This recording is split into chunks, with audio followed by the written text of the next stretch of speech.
Hello everyone, this is John from Western Maine Defensive Tactics. Today we're going to talk about the Mossberg Shockwave 12-gauge shotgun. I was introduced to this particular gun by a friend of mine who had built one up from a PGO in the fall of 2015. And I wasn't that impressed with it until he let me shoot it, because I was basing my assessment on my experience with pistol grip shotguns with pistol grips like this. This Raptor grip changes the game. And I walked away from that shooting experience really appreciative of what this shotgun could do. So I pretty promptly built my own and have been working with it since the early months of 2016. I've got about 1,500, give or take, rounds of primarily double-aught buckshot, as well as some slugs and some birdshot downrange with it. Based on that, I think this is a compact, portable, powerful shotgun. Very, very handy. An excellent companion to a belt-carried handgun. It's capable if you have put in the work, if you've done the practice. Will it replace a full-size shotgun? No, it won't. But this will also go places that the full-size shotgun will never go. Its practical use is going to be limited by, again, the skills that you have with this gun and the work you've put in. Now, a lot of people these days seem to be getting excited that this gun will take the Agia 1 3/4 inch or 2 inch, I can't remember how short they are, mini shells. And they have a little adapter to feed them. And I've pretty much sworn those off. I pretty much choose the 2 3/4 inch loads as my go-to load with this shotgun and all my other 12-gauge shotguns, because this is a good balance of capacity, power, capability, and proven performance. Whereas the mini shells, sure, you have less recoil, but you also have less power, you have less payload, and less effectiveness on target. And when I pack a 12-gauge, when I bring a 12-gauge with me, what I am bringing with me is portable power. I want the power of a 12-gauge. So the reduced recoil doesn't really attract me much, because the reduced recoil comes at the price of reduced effectiveness, reduced payload. And truthfully, the reduced recoil tactical stuff, the recoil isn't that bad at all. On the other side of that coin, you have the 3-inch Magnum stuff.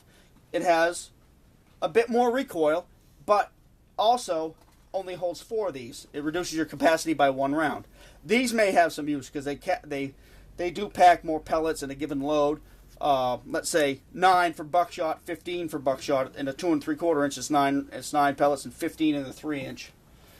That may or may not be of use. But again, the mini shells, I know people like those because they're easy to shoot. There's not a lot of recoil, but there's not a lot of performance there either. So I went with the 2 3/4 load pretty much across the board, and I very rarely buy anything else.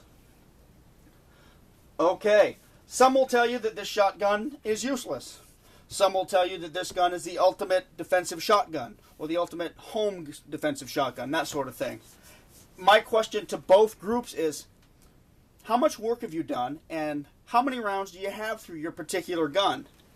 Because I don't really think either statement's 100% true.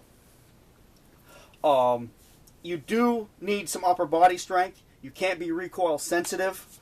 You need to be familiar with firearms. If you're not any of those things, I don't think this is a good gun for you. But if you're familiar with firearms, you've got good upper body strength, you're not recoil sensitive, I think you can do some work with this gun, and it'll perform pretty well for you.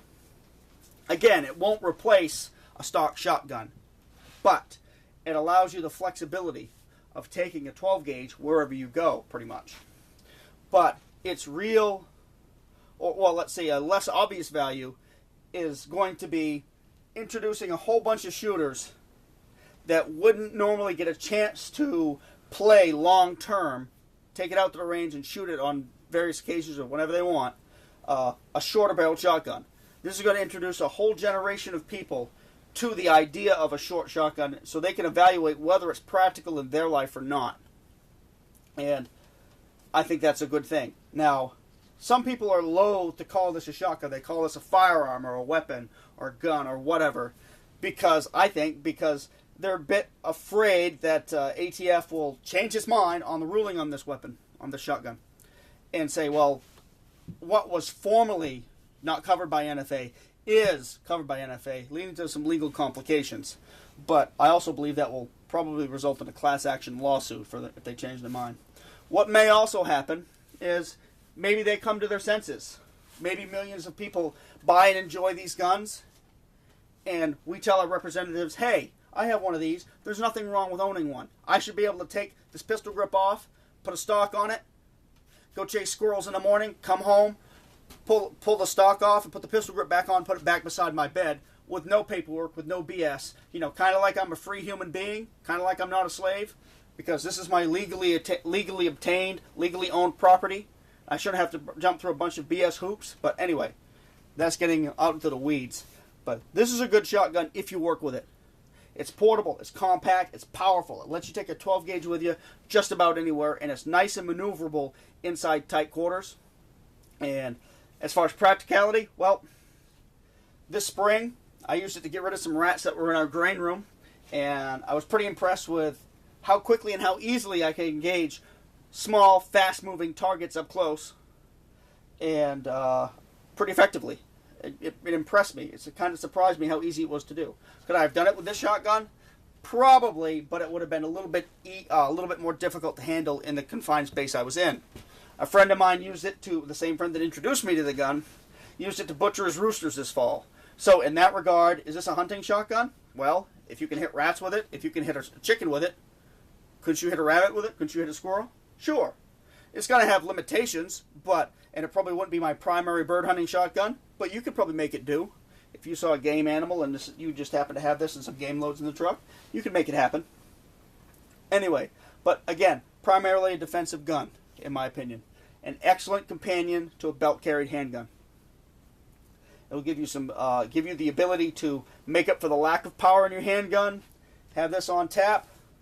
The capacity of the handgun will make up for the lack of capacity in the shotgun. The power of the shotgun will make up for the lack of capacity in the handgun. And you've got two different weapons. It's a good thing. All right, well, I'll probably do some more,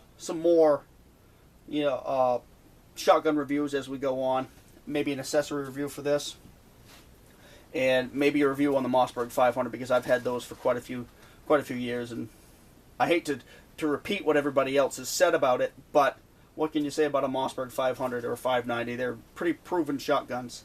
Now, people will also say, well, the 870 version of this gun, or this particular weapon, this shotgun, is better. Well, maybe it is and maybe it isn't. What I like about the Mossberg is 5-round capacity right out of the box. I like the loading gate because my gloved or cold hands can throw that shell in there anyway and shove it in there. There's no gate to pinch. There's nothing to prevent that shell from just dropping in there and setting in there while I shove it in. Some people make a big deal about the safety. On this particular gun, I don't think it's that big a deal. I could go with a crossbolt. I could go with a tank safety, either or. But I do like the Mossberg. I've got a lot of experience with them. What I like about the 870 is it's got a steel receiver. It's got a crossbolt safety, which might be a little bit more compatible with a pistol grip. And honestly, that's about it with the 870 because it's got a 4-round capacity and it's got that loading gate. That's not really a deal breaker because the steel receiver makes it a little bit more conducive to mounting a red dot sight or something like that. Sure, you could mount one on this, but it would be up in this range. That would kind of ruin the compact, slick nature of this weapon for me. And I think the bead sight on a shotgun is pretty much superior to about everything else, unless you're going to go with a red dot. But again, a low-mounted red dot like an RDS or something like that, or an RMR. Sorry, I misspoke. But now there's a lot of people that will say, well, the Mossberg has an aluminum receiver. Yeah, it does. These are the same people that are shooting ARs and raving about ARs that also have aluminum receivers. The lockup on the Mossberg, just like on the AR, is steel to steel. If it's okay in the AR, what's wrong with it in the Mossberg?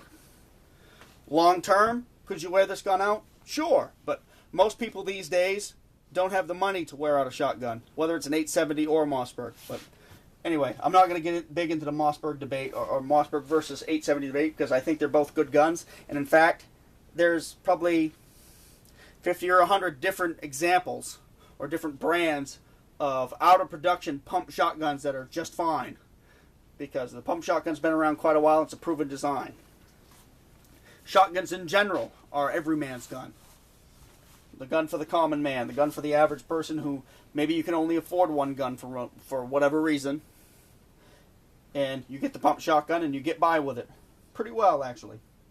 Alright, I hope this video helps you out and sheds a little light on this. I know YouTube is full of videos about the Mossberg Shockwave. I've watched a few of them, I've read a couple of reviews about it, and there are some holes there that I felt maybe I could fill. People get very excited about this shotgun because it is neat, but it's also a hell of a lot more practical than people will lead you to believe. I've had one for a while, and I'm going to continue to work with it and see what else it can do. And I'll update you as needed. Alright, you take care. Hope this helps you out.